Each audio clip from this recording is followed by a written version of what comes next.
The following story has been brought to you by StoriesToInspire.org.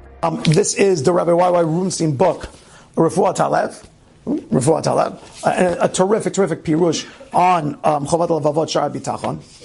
So he has two stories over here of Hashem being in life.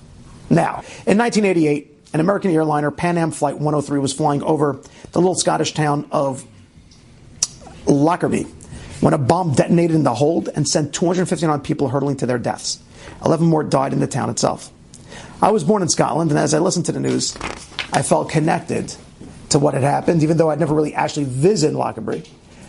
I did not know that I was about to become connected to those events. Basically, on the second night, I'm not going to read through the whole thing, the second night of the disaster, one of Manchester's leading Chevra Kadisha, a close friend of his, called him up, and he said that he needed to make a crucial call. The Chevra Kadisha spent the day fruitlessly trying to gain access to the Jews who had been killed on that flight. There were some Yidden on that flight. He asked if I could give him the private phone number to Scotland's Secretary of State. It was only recently that Scotland regained its own parliament, yada yada. Until then, it had been ruled by... At that time, the man who held the post was Sir Malcolm Rifkind, a cousin of my late wife. Shine, this guy. It was his number that the Chevra Kadisha was desperately seeking. I couldn't, of course, give out his private number, but I promised I'll call him myself. Sir Malcolm's wife was reluctant to let her husband speak to me. He just came back from this disaster in Lockerbie. He had seen the gruesome sights, and it left him shaken. However, after some persuasion and the use of the word mishpacha, he took the call. I explained the situation. I asked him for help to allow the Chevra Kadisha to do their holy work. Meaning, the Chevra Kadisha wanted to go in after this plane detonated in the sky and 259 people were just blown to bits. The Chevra Kadisha wanted to go in and do their incredibly nightmarish task of trying to pick up pieces, etc. I explained the situation. I asked for help to allow the Chevra Kadisha to do his holy work. He responded by saying, Yehuda Yonah, his name was Rabbi Y.Y. Rubenstein, Yehuda Yonah, do you really think that after a body has fallen 37,000 feet, there's anything left to identify? I told him that I understood what he was saying, but I was asking for his help. The Chevra Kadisha was eventually allowed into a makeshift morgue to begin its gruesome task. What they found over the next few days was little short of astonishing. As they began the grim work of identifying the Jews among the victims, there were over 30 in total, like Jews amongst the victims. The sights that confronted them in that morgue were indeed horrific. My friend who asked me to make the call told me it took him an entire year after the event to be able to sleep again at night. The Secretary of State's words to me were appallingly true.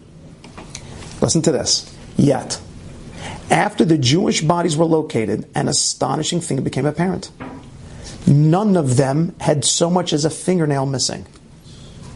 Some had suffered only slight bruising. Most weren't even bruised. Another baffling fact was that although the slipstream caused by falling through the air at around 200 miles per hour ripped clothes from the victims' bodies, every Jew was clothed. They may have been left with only their underclothing, but their ultimate nakedness was covered.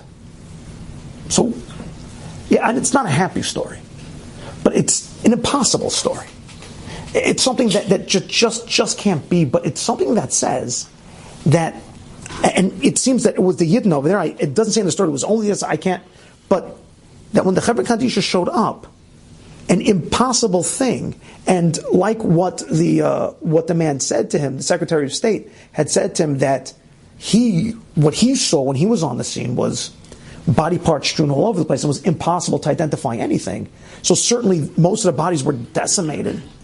But Hashem is there, and Hashem decides that you could say, the plane or not, but understanding that there are things that are l'mala min hateva, there are things that are beyond our understanding that baffle our minds. Now listen to this. The story doesn't end. I told this tale once in a shiur I gave in London. A few months later, a young woman approached me and asked me if what I had said was true. When I assured her that it was, a strange look of relief crossed her face, and she explained that her brother had been on that flight. She had told my story to her parents when she heard it, and had brought them a lot of comfort. Listen to this, although he wasn't religious, her brother had taken his tefillin with him on the flight. This is not as unusual as it sounds, as many non-religious Jews will carry some religious item like a siddur or a mezuzah for good luck. When this young man's body was found in a Scottish forest 3 days after the explosion, he was lying in a fetal position, and beside him, next to his stomach, impossibly, inexplicably, in their velvet bag were his tefillin. I have no way of knowing precisely where his tefillin were at the time of the disaster. Perhaps they were in the hold. Perhaps they were in a carry-on bag above his seat. He may even have been such a nervous flyer that he sat the whole time grasping them in his hand. No matter where those tefillin had been, it would have made no difference whatsoever, as they fell for 7 miles at such a velocity, they would have been ripped from the strongest hands. Yet, there they were, lying beside an apparently undamaged and dressed body. The chances of what occurred are not tiny, they're 0. What happened could not have happened. Meaning, it's not possible. It's just, but it did. It just did. So, we have to sit for a moment, and we have to think, for a Yid, is the story unusual? And the answer is, thankfully not. All of us have heard or know or have had stories happen to us.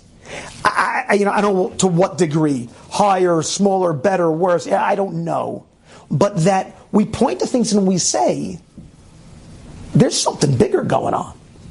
There's something beyond the laws of nature that are completely out of whack with the things that we could possibly ever make sense of. Listen to this crazy story. Just one more for the books. He was saying how he's himself been in certain dark times, this rabbi. He said, I felt like that not too long ago. Life seemed dark and I felt very alone. Then I remembered a different story I played part in. My oldest son is a professional photographer who lives in Jerusalem. He says he works today in taking photographs of certain manuscripts before they decay. 3 years ago, his doctor told him that he'd be blind by the age of 40. I mean, to me, that's the most petrifying thing. Something chas v'shalom that should happen. My son, unfortunately, is no stranger to life's dark times. He's brave. He's always found his way in particular gloom forests. This news threatened to overwhelm him, though. It certainly overwhelmed me. Shortly afterward, he was flying home to Israel from Manchester. His Lufthansa flight via Germany was canceled, typical Lufthansa. He decided to pay another £50, another 50 quid, and at least move to a seat with extra legroom. He got onto a no-frills airline. He got into like Air Alibaba or something. And over there, you got to pay for everything. It's like, you want a seat? Yes, right. So you got it, right? Friends don't let friends fly Spirit, right? That's the Lashon. So you have to pay for everything. And so he needed like a little bit more legroom, i.e. to not sit in the overhead compartment. So he paid an extra 50 quid and he ends up with a little extra legroom. My son found himself sitting next to someone who greeted him warmly. He returned the greeting and was asked if he lived in Israel or the UK. My son said, I live in Yerushalayim. His neighbor, knowing that they shared the same Manchester accent, asked, but you were brought up in Manchester, yeah? Yes, my son replied, but I was actually born in Gateshead. Oh, said the man. I studied medicine at Newcastle University across the river from Gateshead. When I was there, I used to learn with a well-known rabbi. Have you ever heard of Rabbi Y.Y. Rubenstein? This man says to the kid. And the son said, well, that's my father. Hearing that he was sitting beside a doctor, my son decided to tell him his recent terrible prognosis, that he'd be blind within 10 years. The doctor listened, frowning. Then he replied, actually, you're quite wrong. I'm an eye specialist. 18 months ago, we developed a procedure to stop this condition in its tracks. I'll be happy to perform it for you. That doctor lives in Renana. I first met him. Now, the rabbi writing this said, I first met this doctor 34 years before he met my son on that flight. Project Seed, that's where they send out yeshiva bachers to go to different communities and learn in the summer. Project Seed had come to the UK from the United States, and it took root in Gateshead. Along with 20 B'nai Torah, I used to cross the River Tyne once a week to teach college students and members of that Newcastle community who are eager to learn. I have taught many, many thousands of Talmidim and Talmidot all over the world since then, possibly tens of thousands. That doctor, Andrew Fink, was my first ever student. Dr. Fink performed the surgery on my son. His sight will now never fall into darkness, nor will mine. Great line. 34 years ago, he sat with a guy someplace in Newcastle that I only know about it because of the beer. And they sat and learned, and little would he know that my son will be canceled by Lufthansa Chotoy and will then go on a no-frills plane and pay the extra 50 quid to have his seat right after he got the prognosis to sit next to the professional who just figured out how to make that happen, who happens to be the guy that the father learnt with. Hashem is here with us, guys. He hasn't gone anywhere. Enjoyed this story? Come again. Bring a friend. StoriesToInspire.org